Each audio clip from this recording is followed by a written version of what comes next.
Engineering plus biology বা varsity plus biology, বায়োলজির গুরুত্ব আসলে কতটুকু? যে বাচ্চারা ইঞ্জিনিয়ারিং পড়ে তারা মনে করে বায়োলজি লাগবে না, কারণ বায়োলজি না পড়লেও হবে, ইঞ্জিনিয়ারিংয়ে তো আমি চান্স পেয়েই বসে আছি। বাট এই যে চিন্তাভাবনাটা, এই চিন্তাভাবনাটা খুব ভয়ঙ্কর একটা চিন্তাভাবনা। কারণ সবচেয়ে কম্পিটিটিভ একটা ফিল্ড হচ্ছে ইঞ্জিনিয়ারিং ভর্তি পরীক্ষা, এবং ইঞ্জিনিয়ারিং ভর্তি পরীক্ষায় আমাদের হচ্ছে এই যে বুয়েট, চুয়েট, কুয়েট, রুয়েট, এই যে আমাদের আছে, এই কয়টা মিলায় সিট আছে মাত্র 5,000। এবং সবচেয়ে মজার কথা হচ্ছে 5,000, আমাদের 5,000 সিট আছে। এবং সবচেয়ে মজার বিষয় হচ্ছে এই জায়গাগুলোতে আসলে কারা চান্স পাবে এটা অনেকটা প্রিফিক্সড। এই যে 5,000 সিট যে আছে, এই 5,000 সিটের মধ্যে বলতে গেলে আমাদের 70% সিট অলরেডি দখল করা, 70% দখল। ভাই কেমনে? কোটা তো নাই, কোটা থাকা লাগে না রে ভাই। এই ইঞ্জিনিয়ারিং প্রিপারেশন একদম লাস্ট ফেজে এসে ইঞ্জিনিয়ারিং প্রিপারেশন, অ্যাডমিশন টাইমে এসে ইঞ্জিনিয়ারিং প্রিপারেশনের চান্স পাইছি, এটা খুব কম হয়। তো 70% স্টুডেন্ট অলরেডি ইঞ্জিনিয়ারিং চান্স পেয়ে বসে আছে, যারা একাডেমিক লাইফে ম্যাথ ফিজিক্স ভালো করে পড়ছে। এখন সে একাডেমিক লাইফে জাস্ট হচ্ছে যে ম্যাথ ফিজিক্সকে শার্প করবে। আর আমরা যারা হচ্ছে যে আগে পড়ালেখাই করি নাই, তালে তালে বন্ধুদের তালে তালে ভর্তি হয়ে গেছি ইঞ্জিনিয়ারিং কোচিংয়ে। আমরা কোচিংয়ে ভর্তি হওয়ার পর প্রথম 2 সপ্তাহ পর চোখ মুখ দিয়ে ধোয়া বেরোবে, কিচ্ছু বুঝবো না, মাথা নষ্ট হয়ে যাবে, বলবো যে কই আয়া পড়লাম, কি করে ফেললাম একদম। তখন গিয়ে হচ্ছে যে বলবো যে ভাইয়া ভার্সিটি কোর্সে শিফট করে দেন, ভাইয়া প্লিজ ভার্সিটি কোর্সে শিফট করে দেন। সো এটা কমন সিনারিও 2016 সাল থেকে অ্যাডমিশন ফেজে দেখতেছি আমার বন্ধুরা সব একদম ঢাকা কলেজে দল বেঁধে সব কি করছে, যে গেছে কই, তারা হচ্ছে যে উদ্ভাসের মতিঝিল ব্রাঞ্চে ভর্তি হয়েছে, যে কি তারা ইঞ্জিনিয়ারিং কোচিং করবে সবাই। তারপর 2 সপ্তাহ ক্লাস করার পর দেখে কিছু পারে না, ম্যাট্রিক্স নির্ণয়ক এক ক্লাসে শেষ হইতেছে, সে তো ম্যাট্রিক্স নির্ণয়কের কিছু পারতেছে না। তারপর কি করলে সবাই ভার্সিটি কোর্স, মেডিকেল কোর্স এইসব জায়গায় শিফট হয়ে গেছে। সো এটা একদম কমন একটা সিনারিও হয়ে গেছে। এই কমন সিনারিওতে আমরা কেন পড়তে যাব? এই বুয়েট, কুয়েট, চুয়েট, টুয়েটে আমি পড়াশুনোই করি না এইচএসসি লাইফে, ম্যাথ ফিজিক্সে আমার প্রিপারেশনই নেই ম্যাথ ফিজিক্সে, আমি বুয়েট, কুয়েট, চুয়েট, টুয়েটে চান্স পাওয়ার জন্য খুব কঠিন হয়ে যাবে। কারণ এই ইঞ্জিনিয়ারিং প্রিপারেশনের জন্য আসলে হচ্ছে যে আগে থেকে প্রস্তুতিটা ভালো থাকা লাগে, মুখে মুখে ম্যাথ করতে পারতে হয়, ক্রিটিক্যাল থিঙ্কিং অ্যাবিলিটি লাগে। ইসাক স্যারের বই, তারপর হচ্ছে যে ওইখান থেকে তোমার ম্যাথের ক্ষেত্রে এসইউ আহমেদ, তারপর কেতাবুদ্দিন স্যারের বই, সব ম্যাথ অন্তত একবার প্র্যাকটিস করা থাকা হইতে পারে লাগে, কিন্তু আমরা করি না। আমরা ইঞ্জিনিয়ারিংয়ে চান্স পাবো, হয় না বাবা ইঞ্জিনিয়ারিংয়ে চান্স। এখন প্লাস এবছর তো জিপিও খারাপ, রেজাল্টও খারাপ, অ্যান্ড ইঞ্জিনিয়ারিংয়ে যখন হবে না তখন আমরা সবাই শিফট হবো কোথায়? ভার্সিটির দিকে শিফট হবো। এখন ভার্সিটিতে গিয়ে আমরা করবো আরেক ব্লেন্ডার, যে আমরা বায়োলজি দাগাবো না। কেন দাগাবো না? কারণ বায়োলজি হচ্ছে যে ভাইয়া পারি না। কিন্তু ভার্সিটিতে বায়োলজি দাগানোটাই সবচেয়ে উত্তম।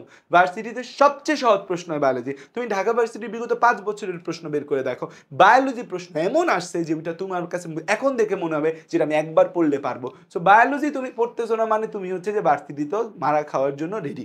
ইঞ্জিনিয়ারিংয়ে তো একবার হচ্ছে ওভার কনফিডেন্স নিয়ে তুমি ইঞ্জিনিয়ারিংয়ে গিয়ে হচ্ছে যে ধরা খেয়ে গেছো, বইটা পরীক্ষা দিতে হচ্ছে না, চুয়েট কুয়েট টুয়েটে হচ্ছে না, এখন ডিউতে পরীক্ষা দিয়েও তুমি ধরা খাবা বায়োলজির জন্য। কারণ কি তুমি বায়োলজি না দাগায় দাগাবা ইংলিশ, ইংলিশ তো তুমি এমনও খুব বেশি পারো না, ইংলিশ দাগাইতে গিয়ে একদম হয়েছে কি আসছে ডিউতে র্যাঙ্ক 2,000, কোনো মন মতো কোনো সাবজেক্টই পাচ্ছ না। 2,000-এ যেখানে অন্যরা বায়োলজি দাগায়া সুন্দর মতো হচ্ছে যে ভালো ভালো সাবজেক্ট পাওয়া যাচ্ছে, তুমি বায়োলজি না দাগানোর কারণে কোনো পছন্দের সাবজেক্টই খুঁজে পাচ্ছ না। সো দ্যাটস ওয়াই হচ্ছে যে ভার্সিটির জন্য বায়োলজি খুব খুব খুব খুব গুরুত্বপূর্ণ। সো যারা ইঞ্জিনিয়ারিং প্রিপারেশন নিচ্ছ, দেখো যারা মেডিকেলের প্রিপারেশন নেয় তাদের জন্য ম্যাথ করাটা খুব কঠিন, ম্যাথ কঠিন বিষয়। বাট যারা মেডিকেলের ভার্সিটির ইঞ্জিনিয়ারিং ভার্সিটি বা ইঞ্জিনিয়ারিং প্রিপারেশন নাও, তাদের জন্য বায়োলজি প্রিপারেশনটা কঠিন না, কম্পারেটিভলি সহজ আসে।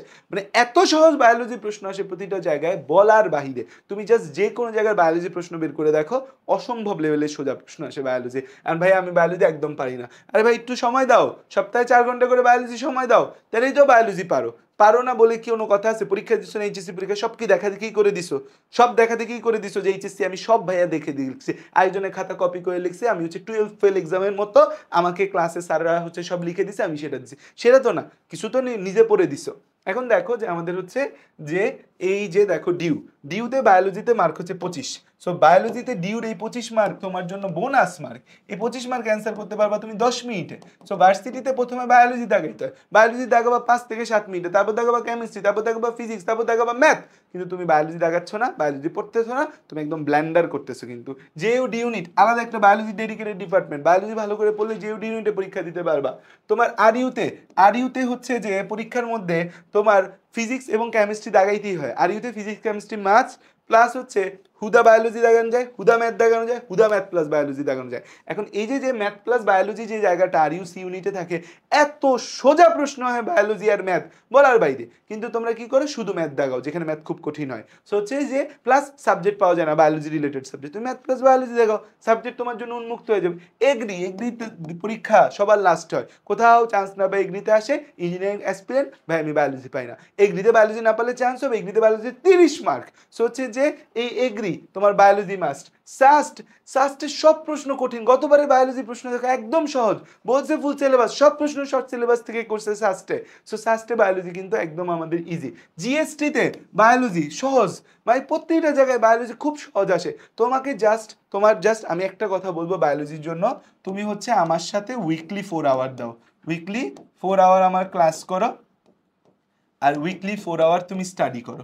জাস্ট সপ্তাহে তোমার থেকে আমি 8 ঘন্টা চাইলাম, তুমি সপ্তাহে আমাকে 8 আওয়ার দাও, 8 আওয়ার পার উইক দাও, তুমি বায়োলজিতে সব জায়গায় ভালো করবা, বায়োলজি তুমি হচ্ছে সেরা রেজাল্ট করবা, এটা মাথায় ঢুকায় ফেলো, সেরা রেজাল্ট হবে বায়োলজিতে, সেরা রেজাল্ট হবে। ওকে, এটার জন্য তোমাকে যেটা করতে হবে, এই যে আমাদের বায়োস্ট্রো কোর্স, ভার্সিটি বায়োলজি কোর্স, এই কোর্সটায় জাস্ট ভর্তি হতে হবে। এই কোর্সে দেখো 1250 টাকায় এই কোর্সে ভর্তি হয়ে তুমি কিন্তু অলরেডি আমি আর্কাইভ ক্লাস দিয়ে দিচ্ছি, অনেকেই কিন্তু এই আর্কাইভ ক্লাস করে অলরেডি পড়াশোনা শুরু করে দিচ্ছে। আর তোমরা যারা আর্কাইভ ক্লাস করবা না, লাইভই করবা আমার সাথে, এটা কিন্তু একটা রেকর্ডেড কোর্স, এটা কিন্তু একটা ফুললি রেকর্ডেড কোর্স। এই কোর্সে অলরেডি 150+ স্টুডেন্ট ভর্তি আছে, এখানে আমাদের রুটিন দেওয়া আছে, একদম রুটিনটা আমরা আরও মডিফাইড করে তোমরা যে কোচিংয়ের সাথে যুক্ত আছো তার সাথে মিলানোর চেষ্টা করব। সো এই রুটিন আছে, ক্লাস আছে, এক্সাম আছে, সব সাজানো আছে। তুমি জাস্ট আমার সাথে রেগুলার রেকর্ডেড ক্লাস দিব কনসাইজ করে গুছিয়ে, রেগুলার আমার সাথে 4 ঘন্টা ক্লাস করবা, তাহলেই হচ্ছে রেগুলার 4 ঘন্টা না, সপ্তাহে 4 ঘন্টা, 2টা ক্লাস দিব 2 ঘন্টা করে, কনসাইজ কম্প্যাক্ট গুছানো, সপ্তাহে 4 ঘন্টা আমার ক্লাস করবা, 4 ঘন্টা নিজে বই পড়বা, তুমি অবশ্যই অবশ্যই তুমি বায়োলজিতে খুব ভালো করবা।